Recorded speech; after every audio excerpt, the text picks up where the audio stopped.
Ano naman po yung pananaw ng NCSC sa panukala po ni Senator Lauren Legarda na magbigay po ng buwanang assistance sa senior citizens sa kanilang maintenance medicine? Nako, alam mo, pinasalamatan namin ang ating mga senador niyan.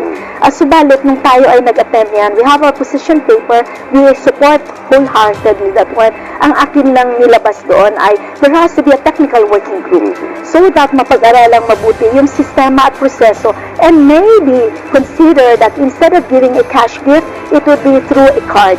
So yung card na yan na isuswipe mo, matatap mo pag ikaw ay bumili na ng gamot mo, na sigurado tayong sa gamot siya mapupunta. Diyan po sa pakikipag-ugnayan nyo sa Senado, nabanggit nyo may technical working group. So, ano na po yung timeline?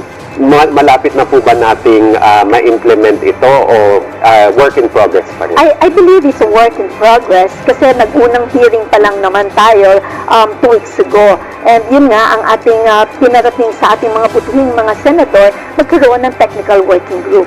And kailangan yun mapag-usapan ng mabuti so that we will be able to do all the necessary systems and processes. Madali yan pag may sistema at proseso.